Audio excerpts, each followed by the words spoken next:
¿Cómo le explicarías a alguien ajeno a este mundo online y del emprendimiento a qué te dedicas tú?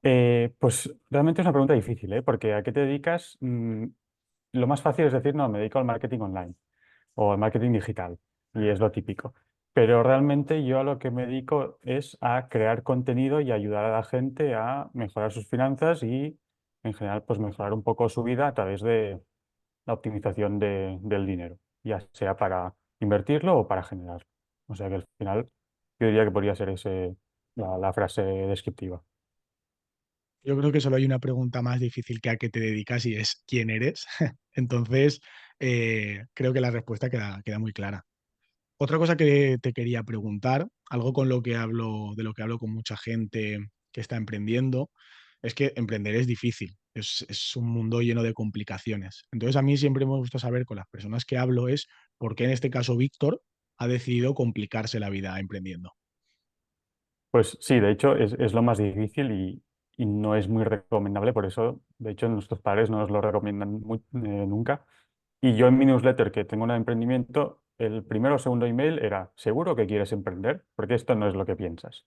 Entonces, en mi caso, pues yo siempre he sido un poco emprendedor. Antes no creía que fuera esa la palabra, sino más de pues, hacer cosas. Yo desde pequeño he tenido esa intuición un poco de hacer cosas diferentes, además de lo típico establecido, de estudiar y tal.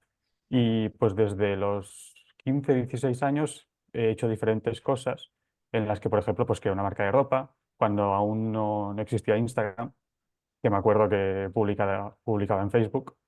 Luego, por ejemplo, hice un marketplace de fitness que al final no salió con unos compañeros de la uni. Luego con otro pues intenté hacer una academia online justo unos meses antes del COVID, que tampoco lo lancé, pero creo que ahí me hubiera forrado un poco porque era justo el momento antes del COVID que todos teníamos que estar en casa. Y bueno, luego también pues lo típico, creé un blog de nutrición cuando me gustaba la nutrición y mis últimos proyectos pues han sido estos que he comentado, Invierte Joven y el Club del Dinero, que es una comunidad privada. Y al final pues nunca ha venido por el motivo principal nunca ha sido el dinero, sino ha sido más el, pues eso, hacer cosas, el estar haciendo constantemente algo y el pues tener algo como tuyo para ti, que no sea solo lo típico de estudiar, la universidad, trabajar y pasar por la vida así sin tener nada propio. Sí, yo creo que es un poco eso. La verdad es que esta historia o trayectoria que acabas de describir me recuerda un poquito a la mía, que al final empecé también a emprender muy joven y empecé sobre todo a fracasar muy joven. Es decir, mi trayectoria de emprendedor está llena de fracasos y errores. De hecho, de ahí fue que surgió la idea de Profesor Error, porque vi que algo que tenían en común los emprendedores de éxito, dentro de que cada uno tiene su fórmula y a veces esa fórmula es contradictoria entre unos y otros, algo que siempre tienen todos en común es que aprenden del error y eso les sirve para pivotar, cambiar de modelo de negocio, de proyecto y al final llegar al éxito a partir de aprender del error. Entonces, yo en mi caso, profesor error es una condensación de los aprendizajes que he tenido a lo largo de esta trayectoria. ¿Tú dirías que de todos esos proyectos anteriores has ido aprendiendo cosas que, digamos, te han ayudado a que Invierte Joven y el Club de Dinero sean proyectos que hayan salido adelante? Pues sí, yo creo que aquí hay dos errores o cosas que hice mal en su momento, que la primera, por ejemplo, es muy típica y es crear un producto o crear algo súper guay aparentemente, pero no promocionarlo. Esta es la más típica y sobre todo la gente que no se dedica al marketing. Yo que me dedico al marketing, pues lo veo aún peor. Pero la gente que no se dedica a eso es muy típico. Creas algo súper bueno, pero luego no lo vendes, te da vergüenza, te da miedo, o te da cosa vender y pedirle dinero a la gente. Y yo creo que ese es el primer error y que muchas veces se hace sin mala fe o sin pensarlo mucho, pero al final yo creo que antes que crear algo tienes que pensar cómo lo venderás. Y porque aunque hagas lo mejor del mundo, si luego nadie lo ve, nadie te conoce, no podrás triunfar ni podrás vender ni nada. Entonces yo creo que ese es uno de los principales errores que comete todo el mundo. Y luego otro que también es bastante importante y que afecta a unos cuantos proyectos, es el de no lanzarse o el de no seguir o persistir. Yo, por ejemplo, de los proyectos que hice, pues dos o tres directamente ni los publiqué por diferentes motivos, porque me junté con gente y al final la cosa pues no fue bien y la dejamos a medias. Alguno por miedo, por vergüenza o por el qué dirán o por temer un poco al fracaso.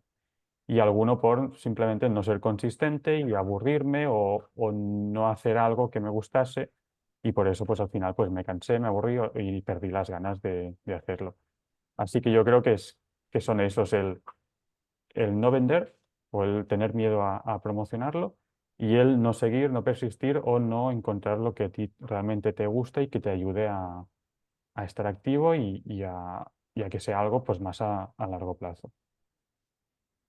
Justamente uno de esos errores, el de no promocionar lo que creas o lo que produces, me lo comentó que fue también uno de de los mayores errores de Marina Miller, que es una crack del marketing. Así que creo que es algo que está bastante extendido y que es importante detectar y ostras, darte cuenta que cuando acabas de crear no termina ahí tu trabajo, sino que viene la segunda parte igual o más importante, que es la de vender ese trabajo. Y de lo siguiente que has dicho, del no empezar, tendremos una pregunta luego que tenía preparada, porque algo que creo que machaca a cualquier emprendedor son tres cosas. Lo primero, no empezar, es decir, quedarte en la idea. Lo segundo, no persistir o no seguir. Una vez ya lo has lanzado y has Mm, pasado de 0 a 1 y has roto esa barrera inicial, el no seguir. Y lo tercero, no tener estrategia, que muchas veces dicen que para que pasen cosas tienes que hacer cosas, pero claro, para que pasen cosas concretas, tienes que hacer cosas concretas. Y ahí la importancia de la estrategia que hemos estado hablando antes en el lanzamiento. mm. A mí cuando me doy cuenta que alguien vive de su proyecto, se me ocurren dos dudas que yo tengo porque me gusta aprender mucho de los demás. Y la duda es, para vivir de esto, ¿cómo haces que te conozca la gente, no ser un desconocido? ¿Y cómo monetizas a esa audiencia? Pues yo básicamente la gente me conoce en Twitter. Yo empecé hace 2 años y pico, sí, 2 años y medio, una cosita así, y empecé en Twitter por un poco, pues decir lo que me parecía y aprender, porque había una comunidad buena de finanzas y al final pues entré allí y quería aprender y compartir. Y así empecé básicamente. Poco a poco pues la gente le gustaba lo que escribía, lo que comentaba, lo que hacía y pues bueno, la gente me fue siguiendo. Y al final, pues al cabo de los años, pues de la recurrencia, de constancia, de ir publicando cada día en Twitter, pues al final pues tengo una comunidad que me sigue y que ahora ya funciona un poco solo porque cuando ya tienes un volumen, pues ya es más fácil llegar a que la gente te vea. Y básicamente es mi único canal de comunicación ahora mismo. Sí que es verdad que en un futuro pues bueno, quiero ampliar un poco a Instagram seguramente o a contenido más audiovisual, pero de momento solo es Twitter.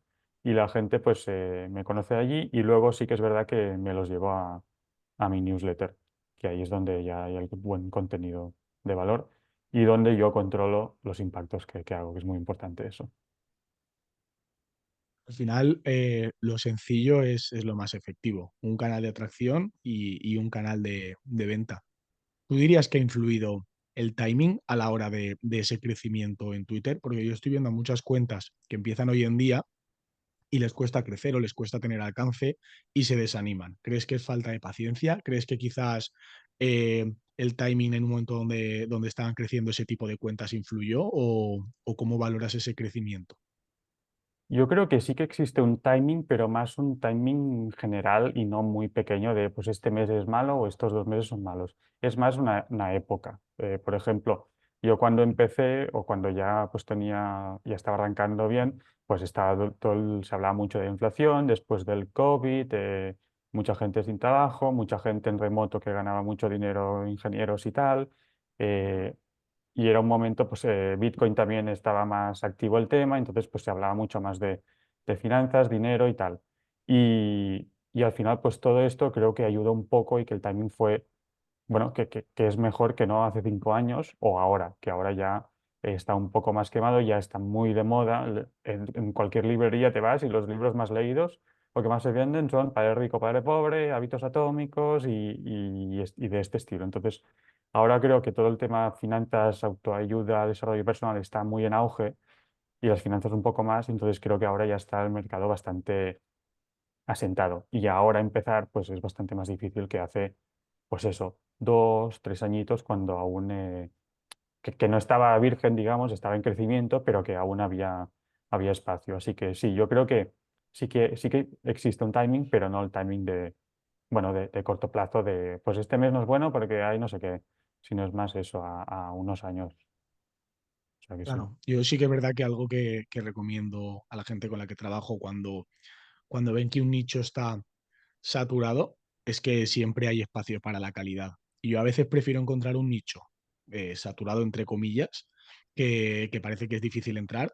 Si está saturado es porque hay dinero ahí y hay negocio y hay gente que le está funcionando. Entonces a veces simplemente es cuestión de hacerlo diferente o en nicharte un poquito más, pero vamos, yo entiendo que por mucho que, porque he visto cuentas que crecieron muy rápido a causa del timing, y que también ha pasado tiempo y han desaparecido, aún siendo cuentas grandes. Entonces, lo difícil es mantenerse ahí, a pesar de que el proyecto encuentre una ola donde quizás está más de moda, eso todo es cíclico. Luego, como hemos dicho, ha bajado y quizás este año vuelve a subir Bitcoin como estaba subiendo, se vuelve a poner de moda y la cosa es seguir siempre ahí y ir surfeando las olas.